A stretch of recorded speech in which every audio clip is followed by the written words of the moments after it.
Hola, hola, amigos de resúmenes de libros.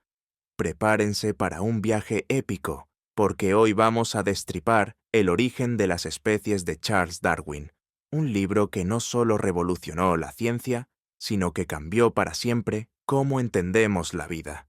Este resumen va a ser completísimo, con todo el jugo de la obra, explicado con claridad, un toque de humor y ese estilo vibrante que nos caracteriza en el canal. Así que, agarren un café, compartan este video en WhatsApp para no perderlo y súbanse a esta aventura que nos llevará desde los campos hasta el mismísimo árbol de la vida. Vamos allá. Introducción. La pregunta que lo cambió todo. Imagina que estás en el siglo XIX, cuando la mayoría creía que los humanos, los animales y las plantas fueron creados tal cual los vemos, como si un chef divino hubiera servido el mundo en un plato perfecto. Pero Charles Darwin, con su barba de sabio y su curiosidad insaciable, se atrevió a preguntar, ¿y si no?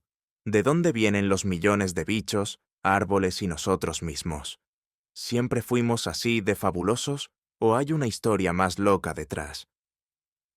En El origen de las especies, 1859, Darwin responde con una teoría que sacudió el mundo: la evolución por selección natural.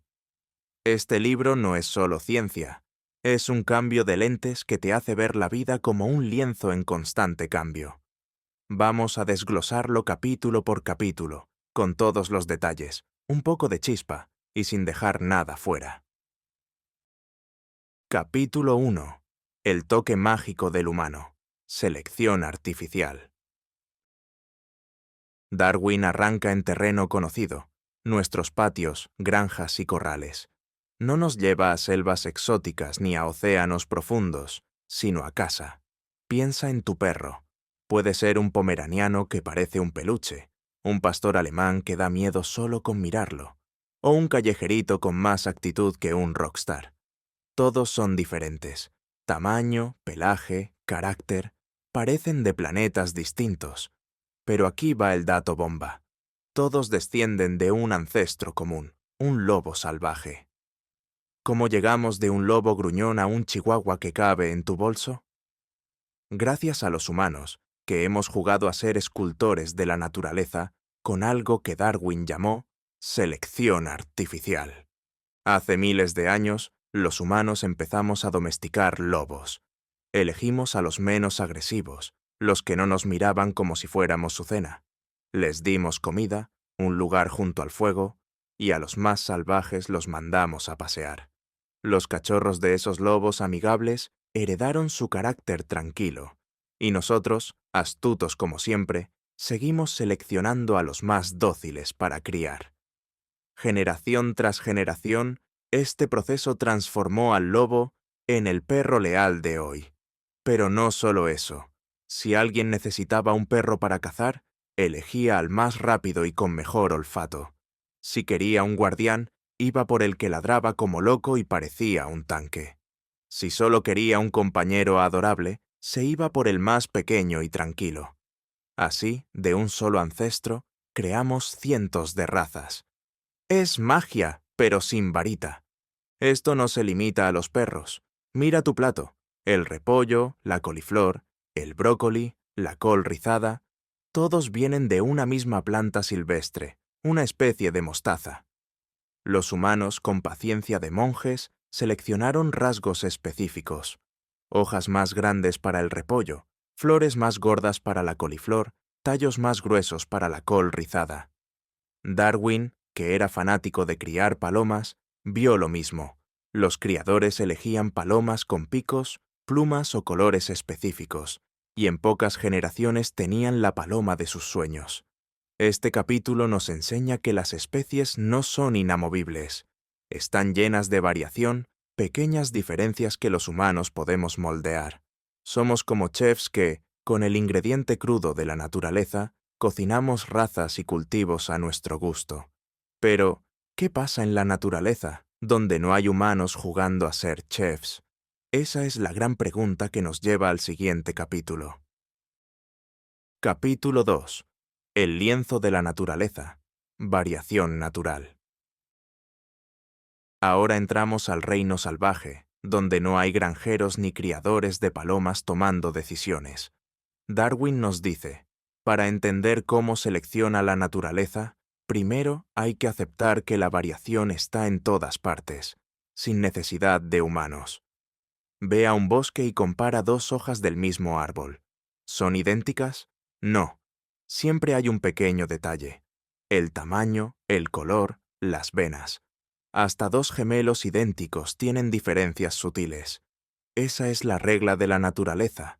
Nada es una copia exacta. Darwin se obsesionó con esto. Durante años recolectó especímenes de animales y plantas de todo el mundo y descubrió que la variación no es una rareza, sino la norma. Pero, ¿de dónde vienen estas diferencias? En su época no se sabía nada de genética ni ADN, pero con una intuición de genio, dijo que cuando los rasgos pasan de padres a hijos, siempre hay pequeños cambios, como si la naturaleza estuviera improvisando. Hoy sabemos que esto se debe a mutaciones, pequeños errores en el ADN que ocurren al copiarse. La mayoría son inútiles o perjudiciales, pero de vez en cuando, entre miles, aparece una que da una ventaja. Un ciervo con patas un poco más largas, una zorra ártica con pelo más grueso. Imagina la naturaleza como un pintor loco que nunca se cansa de tirar colores nuevos sobre su lienzo. Cada nacimiento es una oportunidad para experimentar. Estas variaciones son el material crudo con el que trabaja la selección natural. Sin ellas, no habría nada que elegir. Si todos los ciervos corrieran a la misma velocidad, cuando un león atacara, sería puro azar quién sobrevive. Pero como hay diferencias, la naturaleza tiene opciones. Por ejemplo, imagina una planta en una región que a veces es seca y a veces húmeda. Algunos ejemplares tienen raíces más profundas, otros más superficiales. En un año normal, todos sobreviven. Pero en una sequía brutal, solo las plantas con raíces profundas sacan agua del suelo. Las demás se secan. Al año siguiente, la mayoría de las semillas serán de esas plantas con raíces profundas. La sequía, sin querer, eligió ese rasgo. Aquí no hay humanos, sino la naturaleza misma, con sus condiciones implacables. Este es el primer vistazo a la selección natural, que veremos a fondo más adelante. Capítulo 3.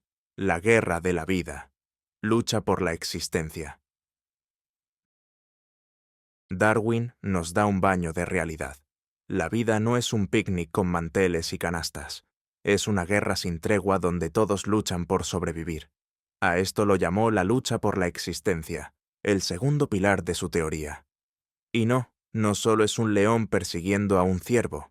La cosa es mucho más profunda. Hay 3 niveles de lucha, dentro de la misma especie. Es la más intensa, porque todos quieren lo mismo: comida, espacio, pareja. Imagina un grupo de ciervos en un bosque con hierba limitada. El ciervo más rápido y fuerte llega primero y se llena la panza. El débil se queda con las sobras o muere de hambre. En la época de apareamiento, los machos se enfrentan por las hembras. El más fuerte gana y pasa sus genes. Los perdedores, bueno, se quedan viendo el atardecer solos. Lo mismo pasa con las plantas. 2 brotes en el mismo árbol compiten por luz y nutrientes. El que crece más rápido bloquea al otro, y el débil muere. Nadie es malo. Simplemente, los recursos son limitados. Entre especies diferentes, el clásico ejemplo es el depredador y la presa. El león caza al ciervo, el ciervo come hierba. Es una carrera armamentística que lleva millones de años. El ciervo debe correr más rápido que el león, y el león más rápido que el ciervo. También hay competencia por recursos. Ciervos, cebras y búfalos peleando por la misma hierba, o pájaros distintos buscando los mismos insectos. Hasta las plantas se meten en el juego. Algunas liberan químicos para evitar que otras crezcan cerca. Contra la naturaleza misma, un cactus en el desierto lucha contra la falta de agua. Un oso en las montañas enfrenta el frío extremo. Sequías, inundaciones, tormentas, volcanes. La naturaleza no tiene piedad. Solo los que resisten sobreviven. Darwin también nos golpea con un dato matemático que tomó de Thomas Malthus. Todas las especies producen más crías de las que pueden sobrevivir. Una tortuga pone cientos de huevos, un pez miles, una planta de mostaza suelta semillas como confeti. Si todos sobrevivieran, el planeta estaría hasta el tope. Pero no pasa, porque la mayoría muere antes de llegar a adultos, ya sea devorados por hambre, enfermedad o desastres naturales. La naturaleza es un filtro brutal. Muchos nacen, pocos sobreviven. Aquí se junta todo: la variación, esas pequeñas diferencias, y la lucha por la existencia, la realidad cruel de la vida. Ahora viene la gran pregunta. En esta guerra, ¿quién gana y quién pierde? ¿Es puro azar o hay un patrón? Capítulo 4. El filtro de la naturaleza. Selección natural. Llegamos al corazón de la teoría de Darwin. Combinemos lo que sabemos.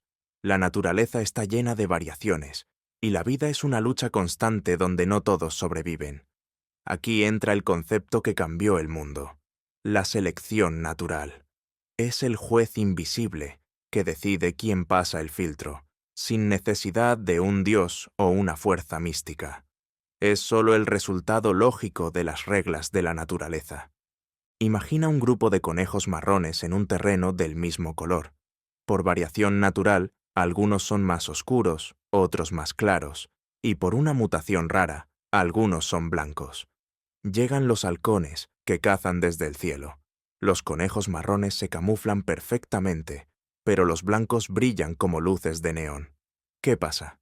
Los halcones se comen a los blancos primero. Los marrones, al mezclarse con el entorno, tienen más chances de sobrevivir y reproducirse. Sus crías heredan ese color marrón. Generación tras generación, los conejos blancos desaparecen y solo quedan los marrones. ¿Quién hizo la selección? No el halcón, sino la naturaleza, al crear un entorno marrón y un depredador. El color marrón se volvió una ventaja, y los conejos con ese rasgo ganaron la lotería de la supervivencia. Eso es la selección natural, un filtro ciego que premia a los que mejor se adaptan. Darwin lo llamó supervivencia del más apto. Pero ojo, apto no significa el más fuerte. Significa el que mejor encaja con su entorno. Si el terreno fuera nevado, los conejos blancos serían los ganadores. Otro ejemplo clásico es la jirafa. Entre sus ancestros, algunos tenían cuellos un poco más largos. En tiempos de sequía, cuando la comida en el suelo escaseaba, los de cuello más largo alcanzaban las hojas altas, comían más, estaban más sanos y tenían más crías. Esas crías heredaban cuellos un poco más largos, y así, durante millones de años, la selección natural fue eligiendo ese rasgo. No es magia, es acumulación de pequeñas ventajas. La selección natural no solo moldea cuerpos, también comportamientos. Imagina un grupo de pájaros donde algunos, al ver un depredador, dan un grito para alertar a los demás. Ese pájaro se arriesga, pero salva a su grupo, incluyendo a sus parientes.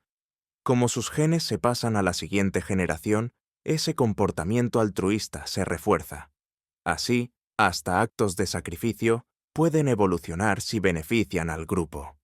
En resumen, la selección natural usa la variación y la lucha para crear adaptaciones, rasgos que ayudan a un organismo a sobrevivir y reproducirse en su entorno.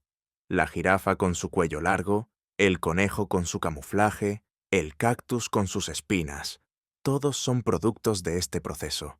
Pero, ¿cómo pasan esos rasgos de una generación a otra? Capítulo 5. El secreto de la herencia. Herencia. Ya entendimos que la selección natural elige a los organismos con rasgos ventajosos, pero para que esto funcione, esos rasgos deben pasar de padres a hijos. Si un ciervo súper rápido no puede transmitir su velocidad, su ventaja no sirve de nada. A esto se le llama herencia, y Darwin sabía que era la clave de todo. En su época no existía el conocimiento de ADN o genética, pero con puro ingenio llegó a conclusiones impresionantes. Observó que los hijos suelen parecerse a sus padres. Padres de ojos azules tienen hijos de ojos azules. Padres altos tienen hijos altos. Pero también notó que no siempre es tan simple. A veces, un hijo se parece más al abuelo que a los padres, o aparece un rasgo nuevo de la nada. Esto lo llevó a pensar que la herencia es un proceso complejo. Propuso que los rasgos adquiridos durante la vida, como los músculos de un herrero, podrían pasar a los hijos. Hoy sabemos que eso no es cierto. Tus horas en el gym no le dan músculos a tu bebé. La herencia depende de los genes que traes al nacer. Pero Darwin no tenía forma de saberlo, y esa fue una de las pocas grietas en su teoría, que la ciencia posterior corrigió. También habló del principio de uso y desuso.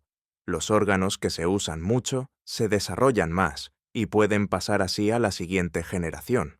Los que no se usan se atrofian. Por ejemplo, las cuevas tienen peces ciegos porque, en la oscuridad, los ojos no sirven. Darwin pensó que el desuso los hizo desaparecer. Hoy sabemos que la selección natural favoreció a los peces con ojos más pequeños, ya que no gastar energía en ellos era una ventaja. El resultado es el mismo, pero el mecanismo es genético. La herencia es como el cemento que une los ladrillos de la selección natural. Sin ella, cada generación empezaría de cero. Pero gracias a la herencia, los pequeños cambios se acumulan, como una pared que crece ladrillo a ladrillo. Ese ciervo rápido pasa su velocidad, la jirafa pasa su cuello largo, y así, tras millones de años, vemos los resultados. La herencia no solo conserva los rasgos, también crea variaciones nuevas, porque los genes de los padres se mezclan de formas únicas en los hijos. Capítulo 6. Los dilemas de Darwin. Dificultades de la teoría. Un gran científico no es el que no tiene dudas, sino el que las enfrenta con valentía. Darwin dedicó un capítulo entero a las preguntas difíciles que sabía que le tirarían. Una de las más grandes: si la evolución ocurre por cambios pequeños y graduales, ¿cómo se formaron órganos supercomplejos como el ojo o las alas? ¿Un ojo a medio hacer o un ala que no vuela? ¿De qué sirven? Es una pregunta tan lógica que hasta Darwin admitió que parecía absurda la idea de que un ojo, con su lente, retina y pupilas, surgiera solo por selección natural. Pero no se quedó de brazos cruzados. Explicó que, si miramos la naturaleza, encontramos ojos en todas las etapas de desarrollo. Algunos organismos unicelulares tienen solo un punto sensible a la luz, que les dice si hay claridad u oscuridad. No es un ojo, pero es mejor que estar ciego. Si ese punto se hunde un poco, formando un pequeño hoyo, ya puede detectar de dónde viene la luz. Si ese hoyo se cubre con una membrana transparente, se convierte en una cámara básica que da una imagen borrosa. Añade un líquido que actúe como lente, y la imagen se vuelve nítida. Cada paso, por pequeño que sea, da una ventaja, y la selección natural lo conserva. El ojo no apareció de un día para otro. Es el resultado de millones de años de pequeños ajustes. Es como construir el Taj Mahal. No se hizo en una noche, sino con millones de piedras cuidadosamente colocadas. Otra duda era la falta de fósiles intermedios. Si las especies evolucionan gradualmente, ¿dónde están los fósiles de formas a medio camino? En la época de Darwin apenas había ejemplos. Él respondió que los fósiles son raros. La mayoría de los organismos se descomponen sin dejar rastro. Solo en condiciones muy específicas se forman fósiles, como si la naturaleza tuviera una impresora 3D, con poca tinta. Pero predijo que, con el tiempo, encontraríamos esos eslabones perdidos. Y tenía razón. Después de él, descubrimos fósiles como el Archaeopteryx, mitad reptil, mitad ave, con plumas y dientes. También encontramos fósiles de criaturas entre peces y anfibios, como el Tiktaalik, que muestran cómo la vida pasó del agua a la tierra. Otra pregunta: ¿cómo evolucionan órganos que parecen inútiles a medio camino?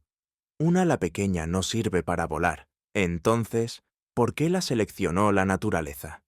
Aquí entra el concepto de exaptación. Un rasgo puede empezar con una función y luego servir para otra. Las plumas, por ejemplo, tal vez surgieron para mantener el calor o para atraer parejas, como los pavos reales. Con el tiempo, las plumas más grandes permitieron volar. Es como inventar un martillo para clavar clavos y luego descubrir que también sirve para abrir nueces. Darwin enfrentó estas dudas con honestidad, mostrando que su teoría no era una fantasía, sino un marco sólido que podía responder a las críticas. Capítulo 7. El conocimiento innato. Instintos. Hasta ahora hablamos de cuerpos, cuellos de jirafas, colores de conejos, ojos humanos. Pero los animales no son solo cuerpos. Tienen comportamientos tan complejos que parecen magia. A esto lo llamamos instinto. Una araña teje su tela sin que nadie le dé clases. Un gatito, apenas ve un ratón, intenta atraparlo. ¿Cómo explica la selección natural estos comportamientos tan elaborados? Muchos creían que estos instintos eran un regalo divino, pero Darwin los puso bajo la lupa de la selección natural. Dijo que los comportamientos, como los rasgos físicos, también se heredan y varían. Imagina un grupo de pájaros donde algunos son mejores construyendo nidos. Si un buen nido protege mejor a las crías, esos pájaros tendrán más éxito, y sus hijos heredarán esa habilidad. Con el tiempo, la selección natural favorece a los mejores arquitectos. Tomemos el caso de la cucaracha, esa pícara que deja sus huevos en el nido de otro pájaro, como el cuervo, que los cría sin saberlo. Este truco le ahorra a la cucaracha el esfuerzo de hacer un nido y criar. ¿Cómo evolucionó esto? Darwin imaginó que, hace mucho, alguna cucaracha ancestral dejó un huevo por error en el nido equivocado. Si ese huevo sobrevivió, la madre tuvo una ventaja. Sus crías heredaron esa tendencia, y con el tiempo, las cucarachas que perfeccionaron este comportamiento, eligiendo nidos similares a los suyos, poniendo huevos en el momento justo, fueron las más exitosas. Sus crías incluso aprendieron a empujar a los otros polluelos para quedarse con toda la comida.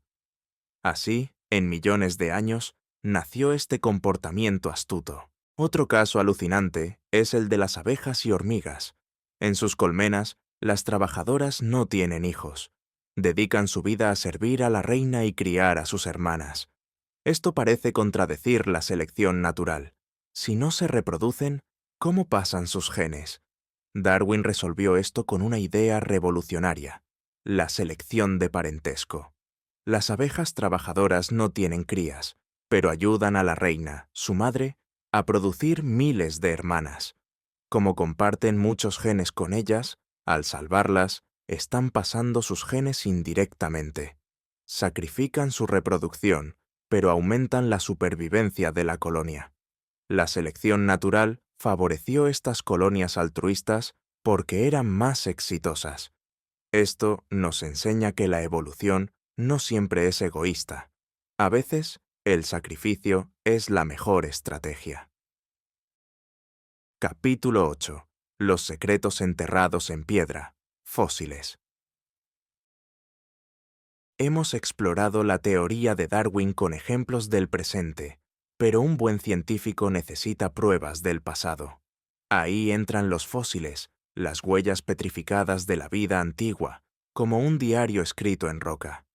Darwin sabía que, si su teoría era correcta, los fósiles debían mostrar un patrón: los organismos más simples en las rocas más antiguas y los más complejos en las más recientes.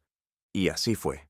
Los geólogos encontraron que las rocas más antiguas tienen rastros de bacterias unicelulares, luego vienen esponjas y medusas, después peces, anfibios, reptiles y finalmente mamíferos y aves. Nunca han encontrado un fósil de conejo en rocas donde solo hay bacterias, ni un cráneo humano junto a un dinosaurio. Este orden confirma que la vida evolucionó de lo simple a lo complejo, justo como predijo Darwin. Los fósiles también llenaron los huecos que preocupaban a Darwin. Encontramos al Archaeopteryx, mitad reptil, mitad ave, con plumas y dientes. O el Tiktaalik, un pez con aletas que empezaban a parecer patas, mostrando la transición del agua a la tierra. También está la serie fósil del caballo, que evolucionó de un animal del tamaño de un perro con varios dedos a un caballo moderno con un solo casco.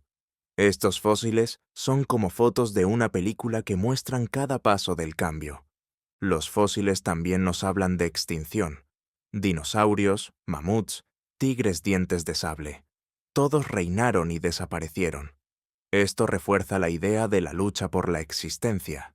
Las especies que no se adaptan al cambio desaparecen. De hecho, más del 99% de las especies que han existido están extintas. Es un recordatorio de lo frágil que es la vida. Los fósiles, aunque incompletos, son una prueba contundente de la evolución. Nos muestran el tiempo profundo, los miles de millones de años en los que la selección natural ha esculpido la vida.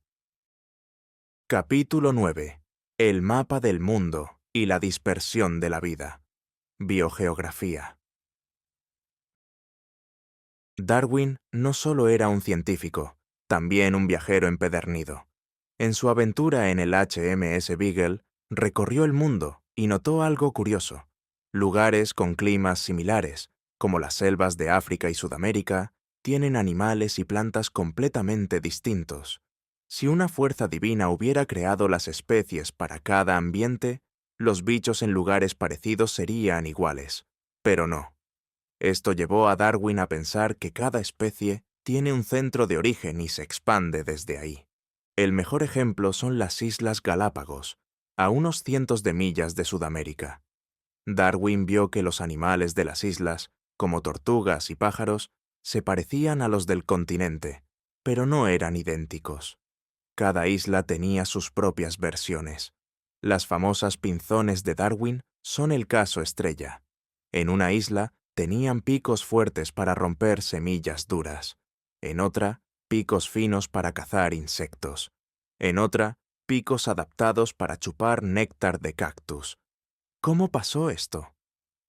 Darwin imaginó que un grupo de pinzones llegó a las islas desde Sudamérica, tal vez arrastrados por un huracán.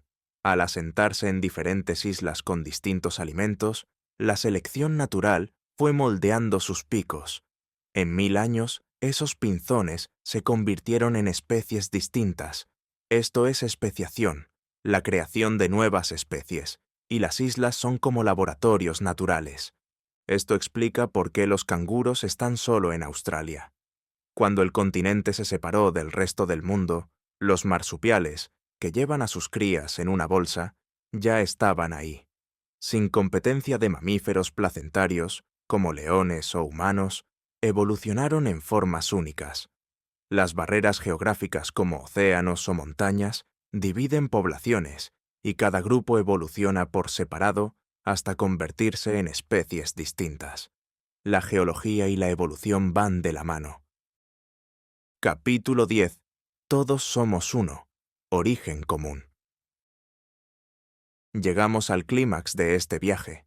Todo lo que Darwin nos mostró, desde los campos hasta los fósiles, apunta a una idea revolucionaria: el origen común. Si retrocedemos lo suficiente en el tiempo, todos los seres vivos, humanos, peces, árboles, bacterias, compartimos un ancestro común, un primer organismo que apareció hace miles de millones de años. La vida no es una línea recta, es un árbol inmenso con una sola raíz y millones de ramas. Nosotros, los humanos, somos solo una ramita. Esto era un golpe al ego humano. En la época de Darwin, muchos creían que los humanos éramos especiales, creados aparte. Pero él dijo: no, somos primos lejanos de los chimpancés, las tortugas incluso de las rosas. ¿Pruebas? Mira las estructuras homólogas. El brazo humano, la pata de un gato, la aleta de una ballena y el ala de un murciélago tienen funciones distintas, pero sus huesos son casi idénticos. Esto solo tiene sentido si todos vienen de un ancestro común con ese diseño básico, que luego se adaptó a diferentes necesidades. Otro indicio está en los embriones. Los embriones de peces, tortugas, pollos y humanos son sorprendentemente similares, con branquias y colas. Con el tiempo, esas estructuras se transforman. En humanos, las branquias se convierten en partes del cuello. Es como si cada embrión repasara su historia evolutiva. También están los órganos vestigiales, como el apéndice humano o los huesitos de las patas en las ballenas. ¿Para qué los quiere una ballena? Son restos de sus ancestros terrestres, como ruinas que cuentan una historia. La prueba definitiva vino con el ADN. Comparando el ADN, vemos que compartimos un 98% con los chimpancés y hasta un 50% con un plátano. Somos parte del mismo tejido de la vida. Este árbol de la vida no es solo ciencia, es una lección de humildad. Nos enseña a respetar a todos los seres vivos, porque son nuestra familia lejana. Capítulo 11. El legado de Darwin. Lecciones para la vida. ¡Qué viaje, amigos! Con Darwin recorrimos desde los campos hasta los océanos, desde fósiles hasta el ADN. Vimos cómo la selección artificial nos da pistas sobre la selección natural, cómo la variación y la lucha por la existencia crean adaptaciones, cómo la herencia lleva esos cambios a través del tiempo, y cómo todos los seres vivos estamos conectados en un gran árbol de la vida. El origen de las especies no es solo un libro de ciencia, es una forma de ver el mundo, un lente que nos hace replantear todo. ¿Qué lecciones nos deja? El poder del cambio. Nada es permanente.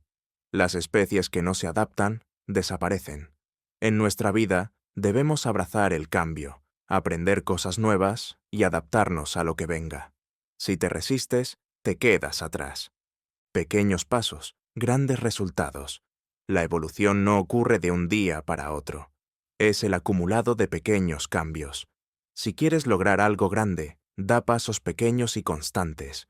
Como dice el dicho, Roma no se construyó en un día, ni la jirafa estiró su cuello en una noche. Valora la diversidad. La variación es la chispa de la evolución. En la sociedad, la diversidad de ideas, culturas y personas es una fortaleza. Respetar las diferencias nos hace más fuertes. Somos parte de un todo. No estamos solos en este planeta. Somos un hilo en el tapiz de la vida. Esto nos invita a ser humildes, a cuidar la naturaleza y a tratar con respeto a todos los seres vivos. Cuando el origen de las especies salió, fue como lanzar una granada al status quo. Desafió creencias religiosas y sociales, pero el tiempo le dio la razón. Hoy, la evolución es la base de la biología, y sin ella no entenderíamos las enfermedades, la genética ni el medio ambiente. Nos enseña a buscar respuestas en la lógica, los hechos y la observación, no en mitos. Conclusión. Un libro que cambió el mundo. Amigos de resúmenes de libros, espero que este viaje por el origen de las especies les haya volado la cabeza tanto como a mí. Darwin nos dio un mapa para entender la vida, desde la selección artificial en nuestros campos hasta el árbol de la vida que nos une a todos. Es una historia de cambio, lucha, adaptación y conexión. Gracias por acompañarme en este recorrido. Si les gustó, denle un like. Compartan sus pensamientos en los comentarios. ¿Qué idea de Darwin los impactó más? ¿La selección natural? ¿El árbol de la vida? Sus comentarios nos inspiran a seguir. No olviden suscribirse y activar la campanita para no perderse nuestros próximos audioresúmenes llenos de ciencia, filosofía y vida. Compártanlo con sus amigos y familia para que este conocimiento llegue a todos. Nos vemos en la próxima. Hasta entonces, sigan pensando, aprendiendo y mirando el mundo con ojos nuevos. Gracias.